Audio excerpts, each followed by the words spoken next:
Velocity trader position size calculator, as you can see over here, there's velocity trader for JSE stocks.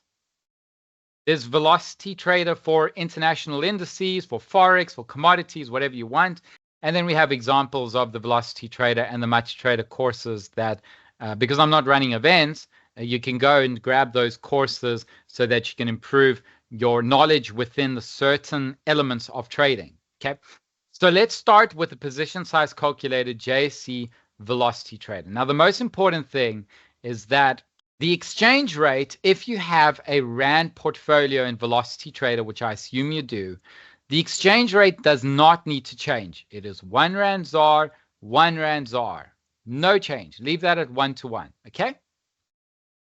Second is that we have white, yellow, we have orange. Okay. White means this is where you put in your levels. Yellow will calculate for you. This is the final level for the quantity of CFDs. And orange is basically showing you a maximum entry of 1 to 1.5, which I'll explain. But if it doesn't apply to you, you don't have to worry. So the first thing you put in is your portfolio value. Let's say it's 100,000 Rand. You're starting off small. You want to try it out. So 100,000 Rand portfolio, you want to risk 0.5% of your portfolio, which you're risking 500 Rand per trade. Is it a JSE trade? Yes, this is a JSE tab. The market is ABG, ABSA, Anglo, whatever you want, you can type it there. Is it a long or is it a short? So when you buy, you expect the market to rally where you'll sell at a high price. If you short, you sell the market at a high price, you buy it low at a low price, and you bank the profits in between, okay? The minimum quantity will tell you on your platform, but with stocks, it is always a minimum quantity of 1.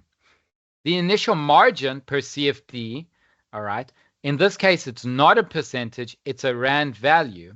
So what you do is you go to your Velocity Trader platform, you right-click Anglo Gold, Anheuser-Busch and Bev, whatever you want, and you look for symbol info.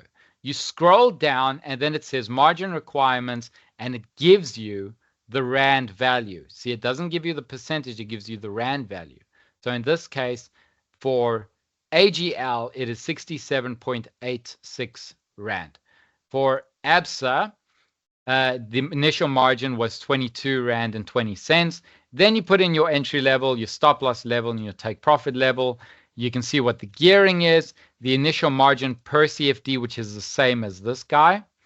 The initial margin total CFD is basically the initial margin times by the number of CFDs that you are buying. The risk in trade is basically the entry minus the stop loss in the absolute value. What I mean by absolute is positive. That's all it means. The risk value per CFD or pip value is 1 Rand. So every point the market moves against you, you lose 1 Rand. Every point the market moves up, you gain 1 Rand. The risk in trade per CFD is 11 Rand 95, okay, which is the same as risk in trade. And the risk in total is 489 Rand, which is close to that 500 Rand maximum risk per trade. The most important number is this one, position size volume. So when you go to your Velocity Trader platform, or you go onto TradingView and you trade through TradingView using your Horenia Velocity Trader platform, that is where you can type in the quantity as well. All right. So in this case, it's 41 CFDs in order to risk 500 Rand, and the risk to reward is close to 1 to 2, 1 to 1, 1.97. Now, when I send out a trade and the price is not really by the entry level, okay, so it's already rallied, it's going up, then you say, have I missed the trade? And what you can look at is this max entry risk to reward of 1 to 1.5.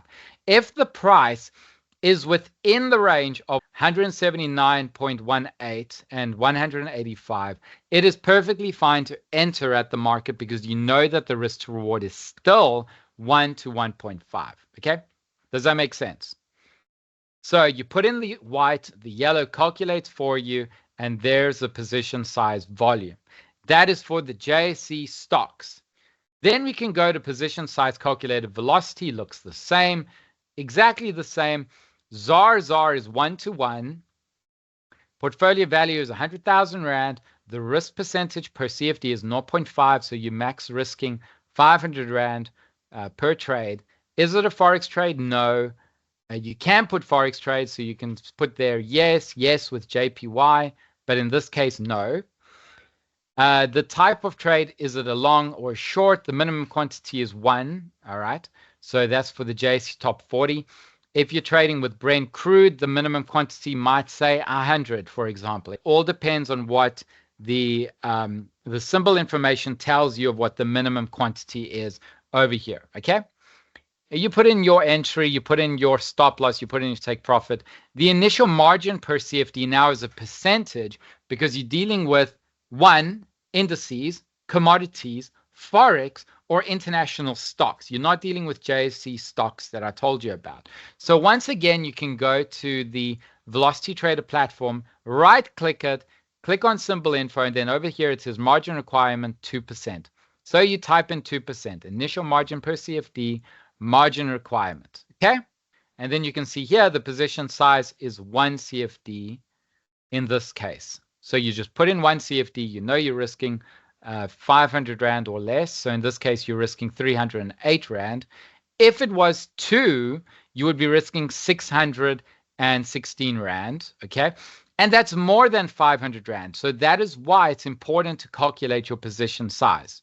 And then if you're trading an international market, yes, a Forex market, yes, with JPY, an international market, look over here and see what you need to put over here. So in this case, it would be, if you're trading gold, you would put USD ZAR, and you would find out whatever the Rand is trading at. So 1774 or whatever the Rand is. I think right now it's 1884 or something. So you need to then put gold and continue with the process, and it will tell you what the position size is, okay?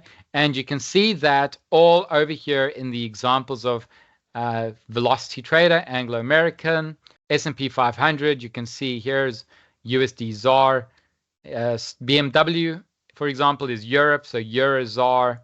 Exchange rate for McDonald's is USD ZAR. So that's what you would do, okay?